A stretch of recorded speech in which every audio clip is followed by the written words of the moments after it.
What is going on, everybody? Welcome back to the channel. Today I have another independent toy company review for you, and this time it is the Frazetta Girls Darkwolf figure. So let's go ahead and get right on into it. Alright, so I don't know entirely that much about Frank Frazetta and Frank Frazetta's work. I do know that it's apparently his family continuing his legacy by bringing his comic book characters to life. And the first one I think they made is Darkwolf, which is pretty cool. It's a design I am not familiar with. This is from the Fire and Ice comic, which is really cool. I do like this. This figure is made by Icon Collectibles. That is my first toy or action figure through them, so I always love buying something from companies I've never owned anything from before, just so I can get a feel, you know, see like what's out there on the market, stuff like that. But this is, like I said, the Darkwolf character. Now, at first glance, to me, like I said, I know nothing about the actual property.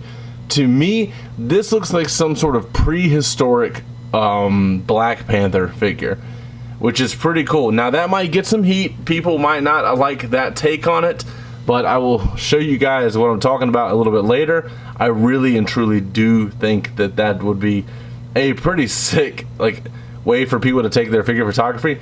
But that is enough about that rambling. Let's get into the figure itself. Now, since this is an independent toy company and it is considered a premium item, some might say, it does come with a nice array of accessories. So we're going to start off by talking about the hands that he comes with. He comes with these two open, splayed out hands. You could use these for grabbing. Like, there's many different things this could be used for. I like these. Then followed by that, he does come with two weapon holding hands, which you will see why in a little bit. And they actually did the hinge the correct way.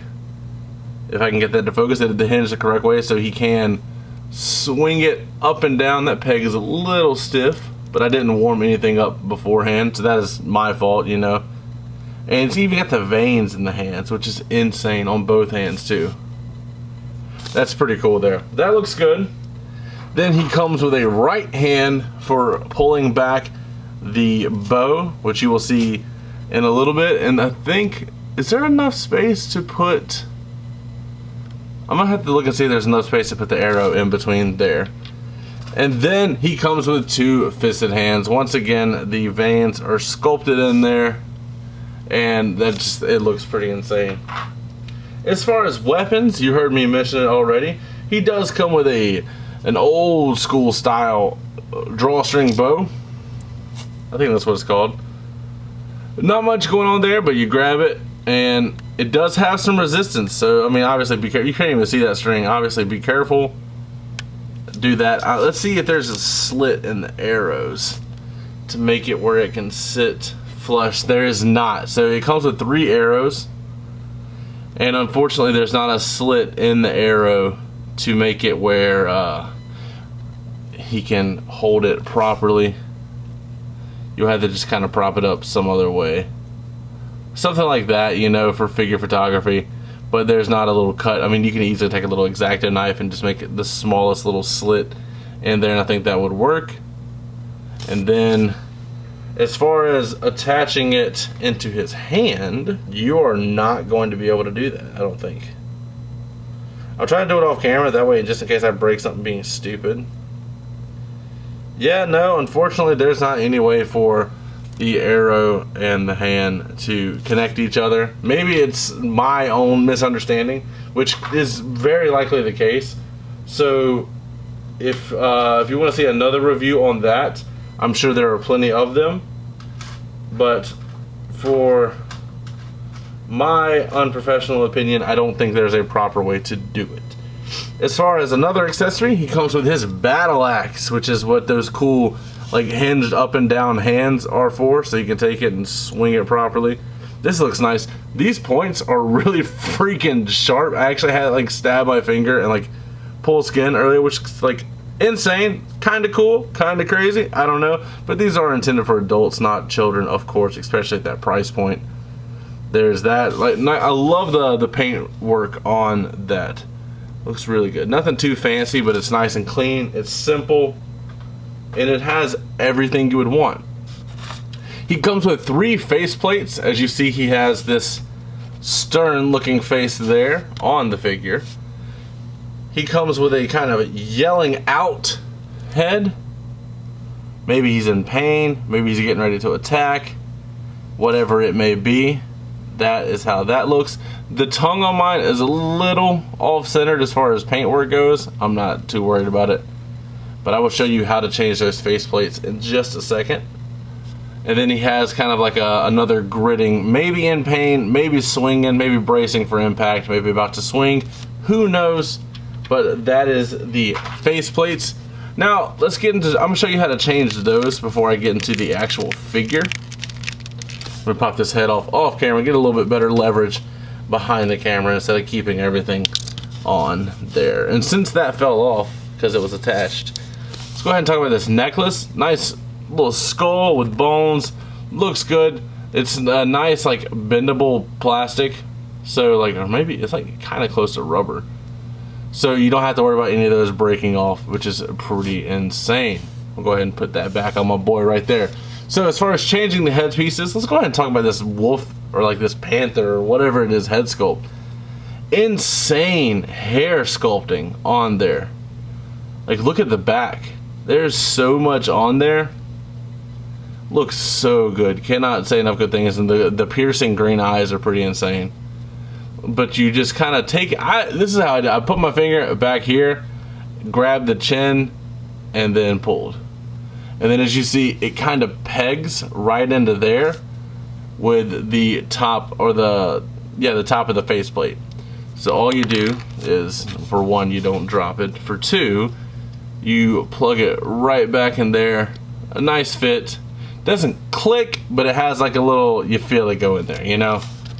And that is how that goes. Then you just pop the head back on there. No big deal there. Nice fit. I like that a lot. And then you're back to Darkwolf here. As far as articulation goes, let's talk about the arms. He can get his arms out all the way. That joint is a little ugly, but it's not the worst we've seen, especially if he's kind of got his arm like this. You don't even notice it. Looks pretty good. As far as the elbow, he has a 90-degree single jointed elbow. 90-degree with that big of muscle is actually pretty good. I like that a lot. Are these cufflinks floating? No, they're not. I don't think those cufflinks are floating. Are they? It feels like you could pull them off. I'm not going to, just in case they're not supposed to be. I just thought about that. I did not mean to discuss that, but it is what it is. You put the arm back down there. And for the abdomen area, nice range of movement. Like, that is actually pretty insane. Leans over about that far and leans back about that far, which, like, you expected this to hinder some like like stomach articulation, but the fact that he's on a ball joint there, he can bring it around town like our boy SpongeBob says. And then as far as the legs, I was also right off the bat worried because of this loincloth piece, or this armor piece, but our man can kick out directly 90 degrees, which is kind of insane. As far as the joints, it does have the same joints that you would see there as the arms. I'm not going to show that because I don't think in technical aspects the crotch piece would have been painted, but I definitely do not want to get flagged on YouTube for showing that, because let's just say it's all skin color down there. So as far as the knee, he can kick nice 90 degree there. That's about what you would expect, because it does start to hit the sculpt. Nothing wrong with that though. Nothing wrong with that at all. I expected some sort of maybe thigh rotation up here.